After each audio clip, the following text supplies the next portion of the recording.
Good morning, Mark Sutton with HurricaneTrack.com here with your Hurricane Pro and HD video blog for August 16th, 2017. Looking at the tropics this morning, we have Hurricane Gert.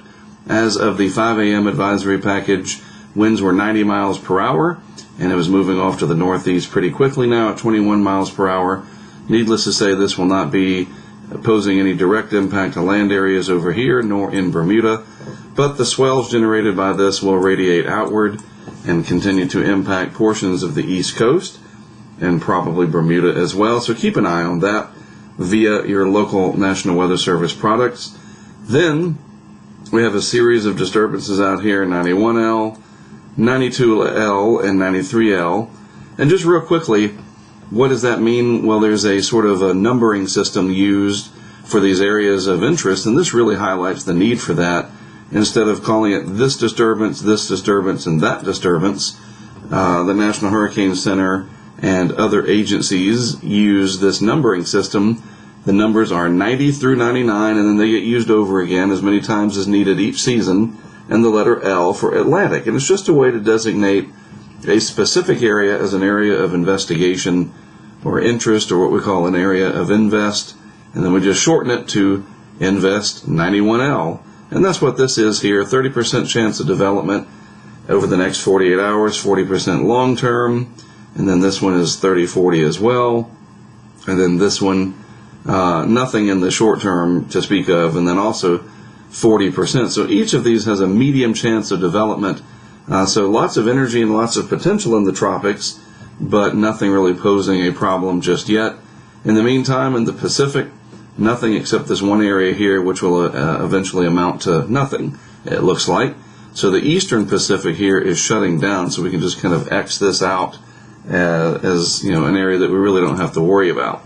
So looking at the satellite picture this morning, strong upper level winds, you can clearly see this trough carved out through here, and westerly to southwesterly winds cutting through the Caribbean and parts of the southwest Atlantic, upper level low sitting in here. Tropical upper tropospheric trough is what this is called. And then you've got 91L, very well developed tropical wave, 92L here. This looks like it's going to move off to the southwest a little more. So you folks in the islands need to pay attention to this, mainly because of the potential increase in squally weather, showers, thunderstorms, gusty winds, that kind of thing. And then we'll just have to see, a big question mark is, do any of these areas develop as they move westward? Maybe this one comes more northward. We'll just have to wait and see. They are out there, and the models are going to struggle, perhaps. Yeah, maybe. And none of them really show much development in the next few days anyway. But they are there, so we do have to keep an eye on them because they're going to end up, with each passing day, closer and closer to land areas. I think that just goes without saying. In the meantime, Gert looking like it is definitely intensifying. A fairly small eye right there in the last frame. And this is more than likely a Category 2 hurricane, if not stronger, over the warm waters. It's moving with the upper level flow for the most part, and very well established outflow. And this will be the strongest hurricane of the season to date, and will last for several more days, adding up what we call the ACE points, the accumulated cyclone energy. And that'll just, it's kind of like how many average points or expected points a basketball team is going to score in a particular game.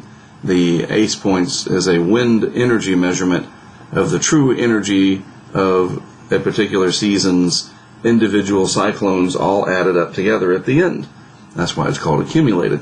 So Gert will pile on those points pretty so significantly over the next few days, especially the stronger it gets. In the vorticity chart here, we can see a little bit of energy now entering the islands. A ball of vorticity with 91L, a ball of vorticity with 92, and a very well-defined sort of oval-shaped tight area of vorticity. Vorticity is just spin in the atmosphere here associated with Gert, and then more energy coming off of Africa. So a busy time, even though we really don't have any major impacts to land right now, there's plenty to watch. And on this wide perspective, you can really see that, this is a tropical wave, another one, very large one here, and then more energy yet over Africa.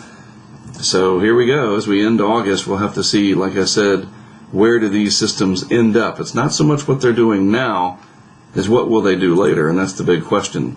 Just a reminder, along the Outer Banks of North Carolina especially, we do have the beach hazard statement, and if we click on that, we can see sort of, what the problem is, so to speak.